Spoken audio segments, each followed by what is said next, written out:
Any of the commandments, especially the 8th commandment, thou shalt not steal.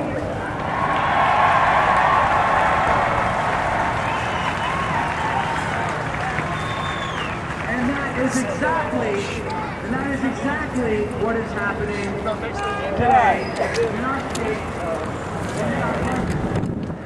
Because rather than relying on our faith, as our parents and our grandparents have done, rather than relying on our family, as our grandparents and great-grandparents, then create a family, because that's what our country is built on the sanctity of marriage, on the sanctity of human life.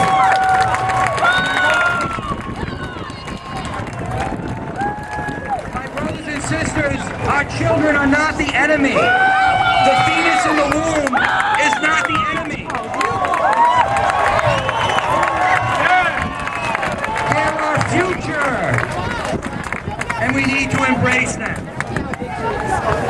And so as we gather here, feeling that we are fed up, feeling that we are frustrated, we have to know who gave us our rights. And the rights that we receive does not come from the state. It does not come from the government, but it comes from the Almighty God above in heaven.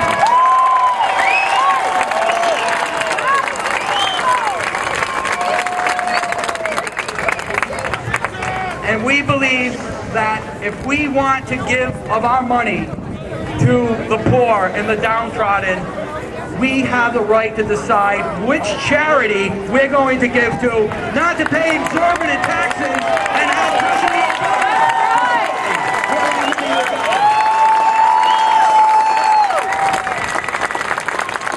Because we have to remember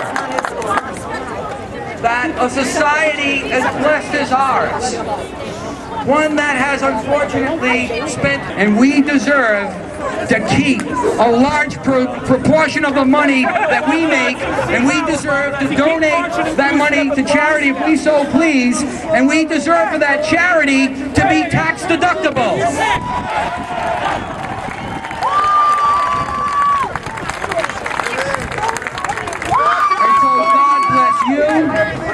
God bless our country. God bless America. Go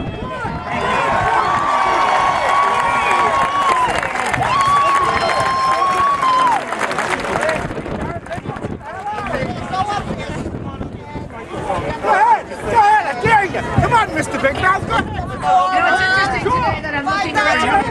There's a lot of people out there. That's fantastic. We want to keep them here. We want to keep the brain drain from leaving the state. They leave because of lack of opportunity. They leave because they can't afford to stay here. They look at the tax burden in the state. How are they supposed to start a business or start a family in the state with the tax burden the way it is? And it looks like it's only going to get worse unless we put our foot down now today and say stop the spending and take this state back. This is a good message out there today.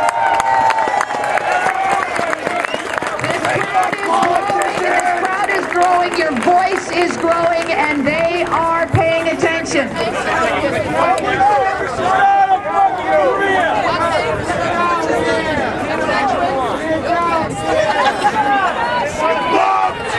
have to hide there on the steps. You can come out here. Come on out! Come on out!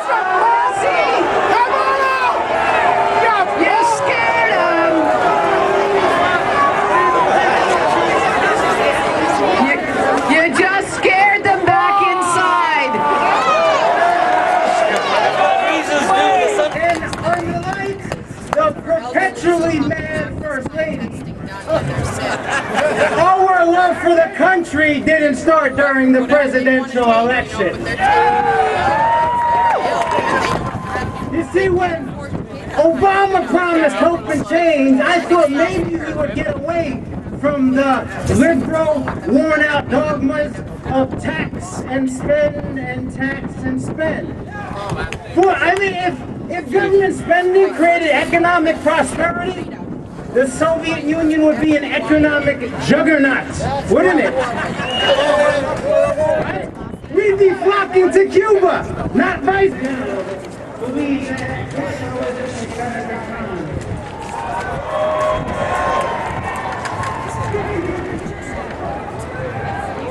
But even more shocking in the poll is only 37% of those 18 to 29 preferred capitalism over socialism. 30% were undecided. They were ambivalent. Capitalism, socialism. They don't know the difference because we have academia to thank for that.